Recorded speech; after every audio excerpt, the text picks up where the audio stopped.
Today on the menu is this garden pesto marinated tomato and ricotta flatbread cooked in my wood fire oven to perfection. Crispy bottom, fluffy and chewy dough. This is a summertime pizza if I ever saw one, so let's get into the recipe.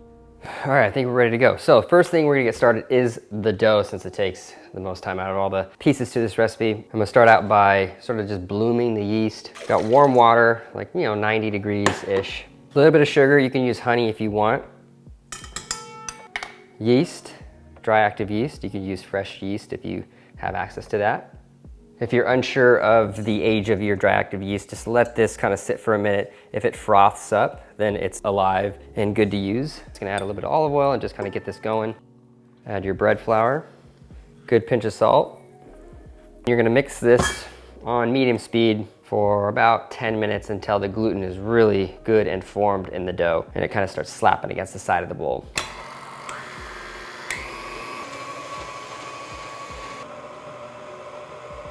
Once you can kind of hear that dough slapping against the side of the bowl, you have about 2 to 3 more minutes of mixing.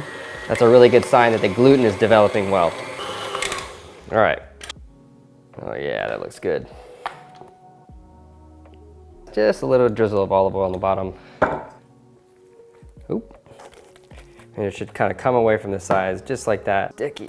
There you go. Give it a good flip. And then you're gonna cover it and allow this to double in size at least twice if you're making it the same day. But ideally, you wanna let this sit in your fridge for at least 24 hours to really develop the yeast and get that beautiful sort of slight sour flavor. But if you don't have time, just punch this down at least twice throughout the process. All right, next up, I'm actually gonna strain my ricotta because nobody really likes a soggy pizza, and any moisture that you add to the pizza is just gonna make it, not desirable. So you definitely wanna strain your ricotta if you have the option, and let that sit for, I don't know, 20 minutes in the fridge or just on the side until I'm ready to use it, just to get rid of all that excess moisture. Nice little organization. Gosh, I love these tomatoes so much. We just tend to just eat them in my home. A little bit of salt. Me and the kids just eat these all day long.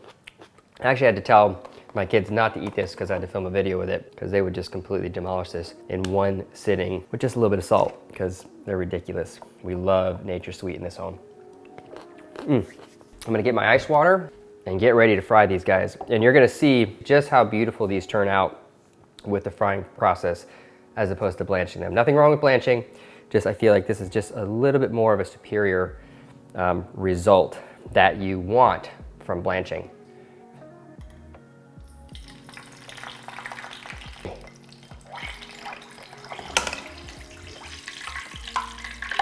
And boom.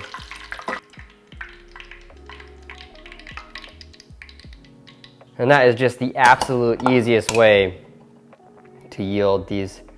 It's almost like they're not cooked. The skin is the only thing that comes off and is really cooked because you have a really high heat source hitting that outside real quick, rather than having to wait for the boiling water to break that skin. So you got 375 degrees of oil versus 212 of water. So it just rapidly takes the skin off the flesh and just yields these beautiful, gem-like tomatoes that are super easy to peel the skin off of.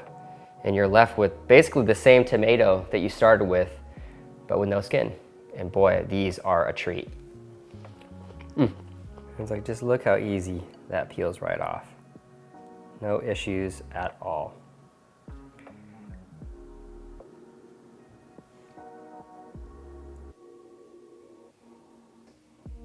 So pretty.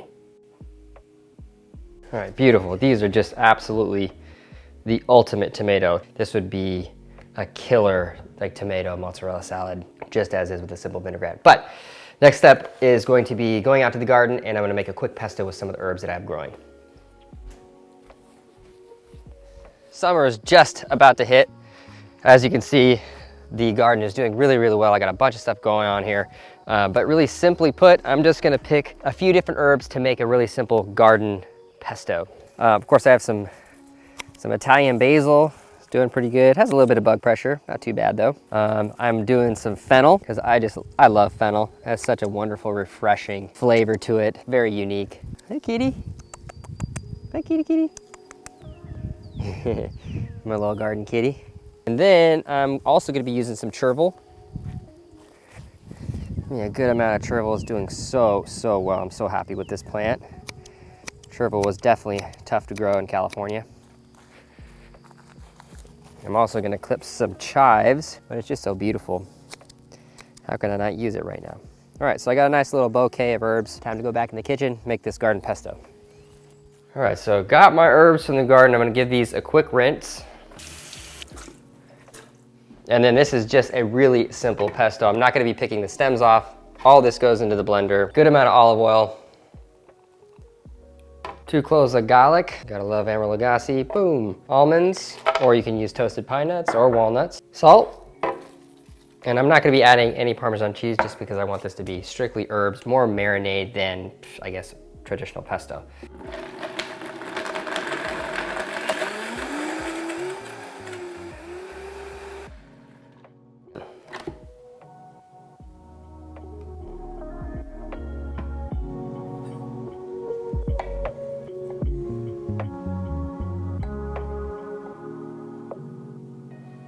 You can leave maybe a few of them whole, just the bigger ones. And then now, I'm gonna put just a little bit of salt over it, and this is gonna extract some of the moisture from the tomatoes. And then a little bit of the pesto to kind of marinate the tomato in this. Kind of get this just a gentle toss. So pretty. So while these are marinating, I'm gonna set them off to the side for about 10-15 minutes and get my dough out and start shaping my flatbread / pizza. All right. Oh yeah, this dough looks great. That is just beautiful dough. A little bit of flour, put my dough down. Set that off to the side. You want this to be crispy, just a little bit of aeration on the edges. Let's give that center just a little bit of a stretch so it's a little bit thinner than the edges. Now we're gonna do just a little bit of pesto on the bottom. Some of your tomatoes. Some of that ricotta cheese. All right. Give it a little shake to make sure it's not stuck, and I'm gonna put this in my wood burning oven outside that's at like 700 degrees Fahrenheit right now. Just to quickly cook this, bring some nice color to the edges. I'm actually gonna add just a little bit of black pepper. And then in to the oven this goes.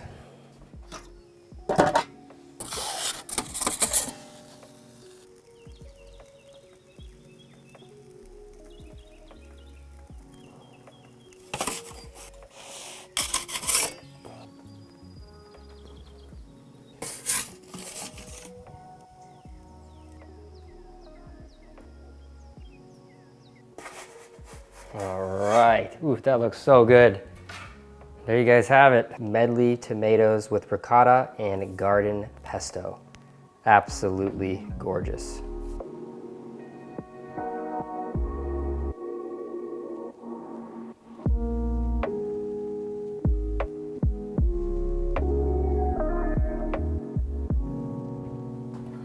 All right, give this guy a good little cut. Oh, man, I wish I had smell-o-vision. Wish you guys could smell this. It's just incredible.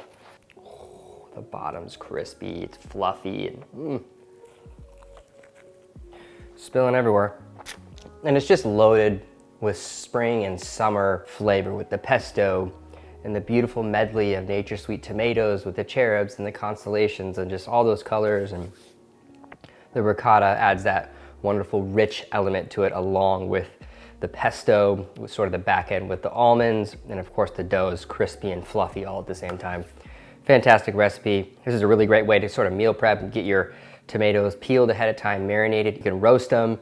You can put this on a bagel. It's like one of my favorite things to do is use that medley of the pesto tomatoes on a bagel. So hope you guys enjoyed the video. If you did, subscribe, like, comment down below letting me know if you want to see more videos like this, and I'll see you guys next time with another recipe. Later guys.